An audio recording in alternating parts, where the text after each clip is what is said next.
But I want to talk more so about the StarCraft treatment because Overwatch 2 did get announced. So there was a lot of emphasis on Overwatch over the weekend, even though the Overwatch World Cup kind of, could have done better. They could have done a little bit better, as far as that's concerned. But I thought that really what we need to talk about is StarCraft and the StarCraft treatment and what this could mean. What does it mean? Because that is a huge topic of conversation right now in the communities. And so that was probably my biggest issue with BlizzCon 2019. And there's always issues, guys. Everyone has issues. Everyone has complaints, things that they loved about, BlizzCon, things that they didn't like so much. And I think the StarCraft treatment was certainly one of those things. It was kind of like a twofold thing for me because on the YouTube channel up to this point, guys, you guys have seen I've made a lot of StarCraft content on this YouTube channel. So StarCraft is something that's very close to my heart, and I really do enjoy StarCraft quite a bit. So it was really hard for me when the treatment that they have. But I have a little bit of a different take on the StarCraft treatment that kind of happened over the weekend as to what it may mean for the future of StarCraft. Lots of people think it's a grim ordeal, a very, bad thing that's going to be happening to StarCraft. Like, are they going to be completely dropping the WCS? Are they going to be, completely stopping all support of StarCraft? It's a big topic of conversation. I want to give you guys my thoughts on that. So let's talk about it. So guys, I think it's really important that when we talk about StarCraft and its treatment, we also talk about a number of other things like the announcements that happened at BlizzCon regarding StarCraft 2, so on and so forth, just pretty much everything. I also want to mention, I think it's very important, guys, that we talk about some of the things that were brought up on the Pylon show, which is, of course, for those of you who don't know, pretty much the official podcast of StarCraft 2. It's a community podcast, obviously, that's hosted by Artosis on his YouTube channel as well as his Twitch channel. And he has guests that come on there and they talk about StarCraft, and that's all they talk about, StarCraft 2, and just kind of the things happening within the world of esports, or the WCS. And it's a very, you can just tell, a very passionate type of show that these guys are, kind of giving their honest takes on things. And so I want to talk about that as well because they discussed the StarCraft treatment at BlizzCon 2019. I definitely want to bring that up as well.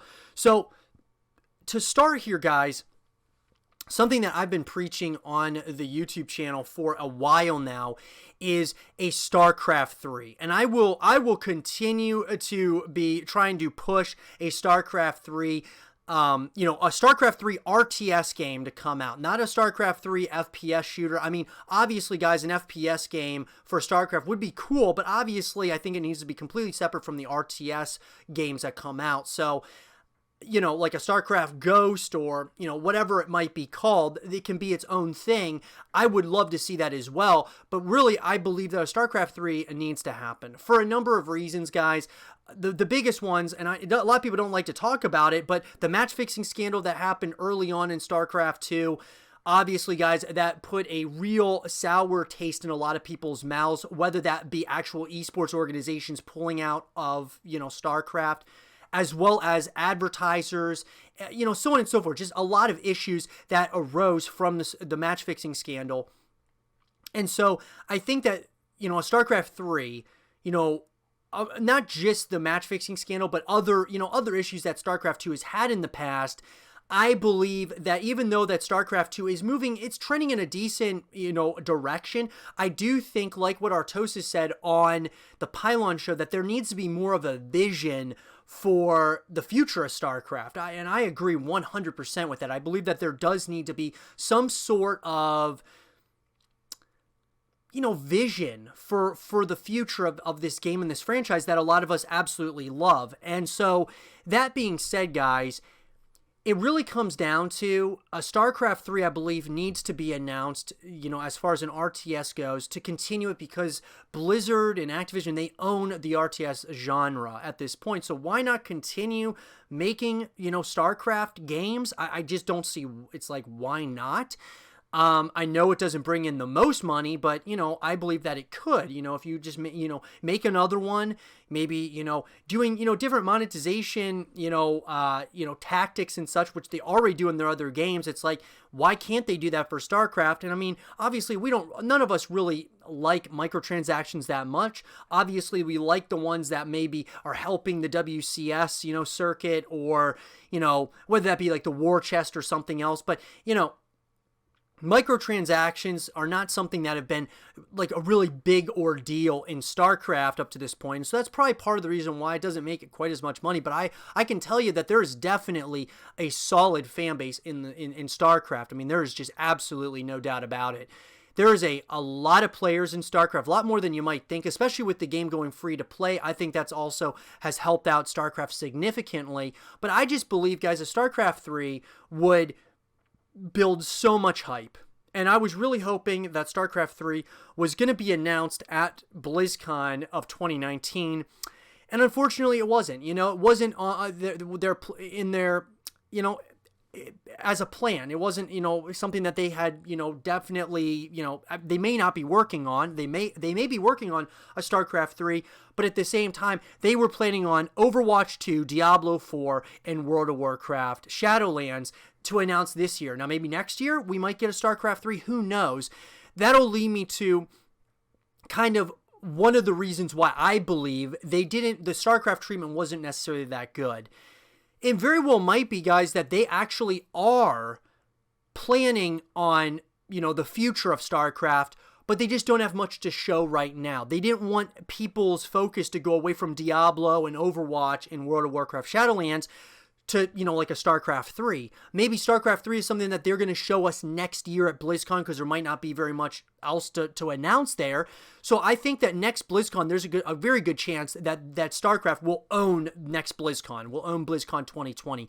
I really believe that. Now, that doesn't excuse what they're doing as far as the esports side is concerned, whether we're talking with Overwatch or with StarCraft. So let's talk about that here in a little bit more detail.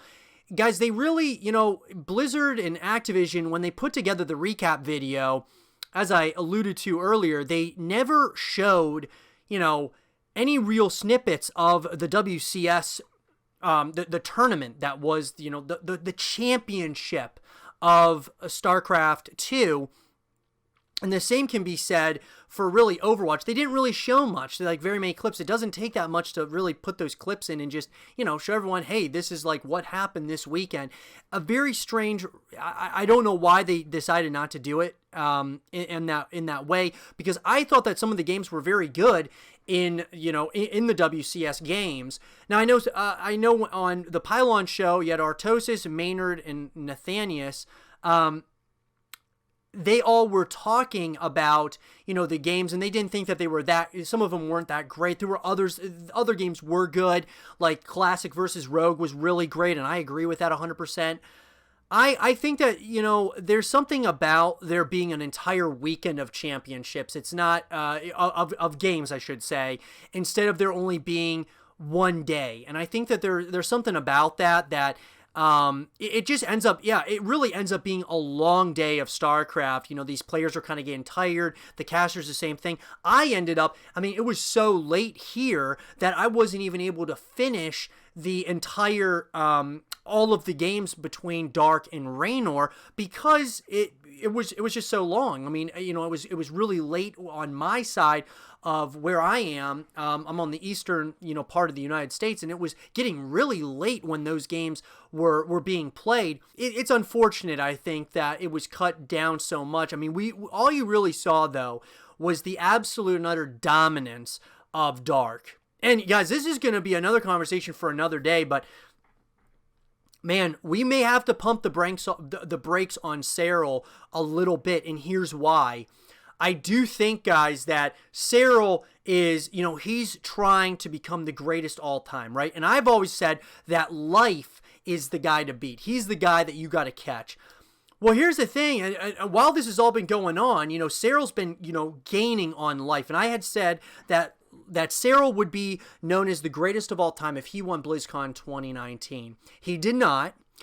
I still think that he's probably the best player in the world, but at the same time, Dark is making a real case. This is a guy who's been to 2 BlizzCons, or has made it to the BlizzCon finals of the WCS at BlizzCon twice. Lost the first time, I believe, was to Beyond in 2016, and then this year, of course, he wins and beats Raynor. What happens if Dark wins it next year, or wins it at some point in the future? This is a guy who's been very consistent with winning championships.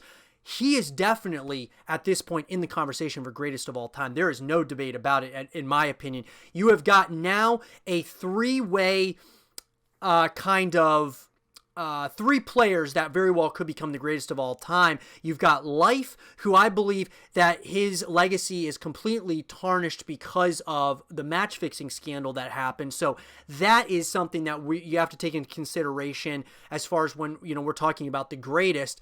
Cyril, of course, this guy, still is, pretty, young in his career in StarCraft. So it'll be interesting to see where he goes. And then now Dark, who's been around the scene for a long time, been to 2 world championships, has won one of them, lost one of them.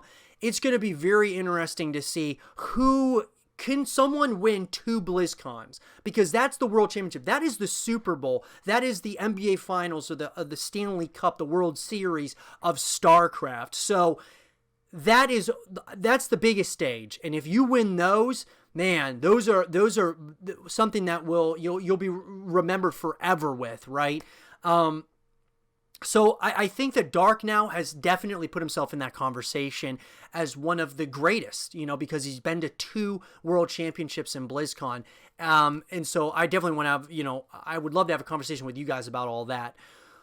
But as far as the StarCraft treatment, guys, even though, it was very much so a bummer that they did not mention Dark winning the championship, really, or at least showing him raising the trophy during that, BlizzCon recap video. It really was kind of a bummer that they just did not show much of StarCraft. Didn't really seem to care. They put it at 1 day. All the entire tournament was in 1 day, and so I feel like that was kind of not necessarily a terrible thing, but at the same time, it just feels like, why couldn't you just have made it 2 days? Or, the entire weekend or whatever. It would have been really nice, I think, to have kind of structured like it was in the past. I understand that they were sharing the arena with Overwatch, but it'll be interesting to see where that kind of goes in the future. But I'll tell you what, there was a couple, Maynard on the Pylon show had some strong words for Blizzard after what was really he just absolutely was hellacious with what he was saying about, StarCraft 2 and its treatment at BlizzCon. And so I gotta say, guys, you should definitely watch the Pylon show. If you guys don't already watch the Pylon show, I would certainly recommend watching it. It's a great show, guys.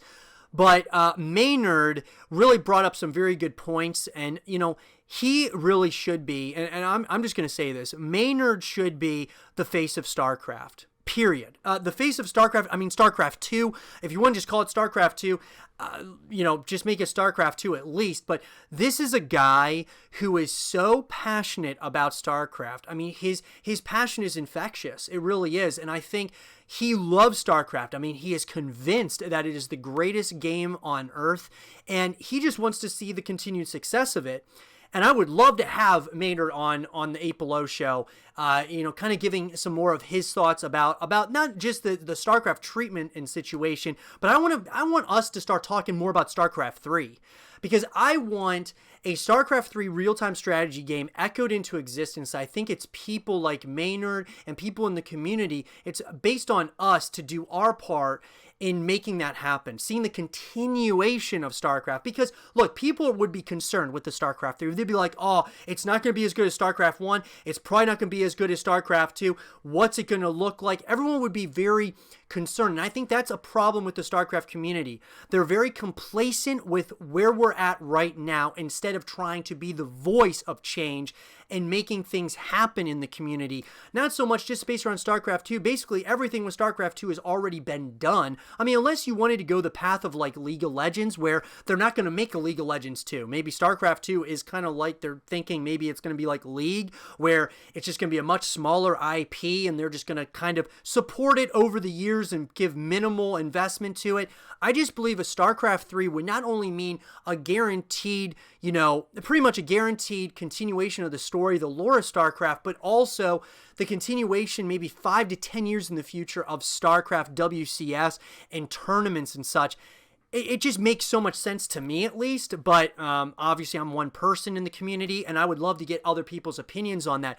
But Maynard, guys, made some very good points about, the StarCraft treatment and how it's just ridiculous that they aren't even, they basically aren't even showing that, aren't even almost acknowledging that it exists in those recap videos. And that was really what, was making Maynard really upset, was just not being able to see, in those recap videos, StarCraft even mentioned. And, even at StarCraft as a whole, they didn't really announce much other than like a new co-op commander. So it's like, man, that's all we get every year is a new co-op commander. It's like, come on, like, let's get some new, some new things. Like, if you're not playing on a StarCraft 3, at least do like a StarCraft mobile game for us. At least do a StarCraft first-person shooter game, which is, they've done 2 of them at this point, and they both have been canceled.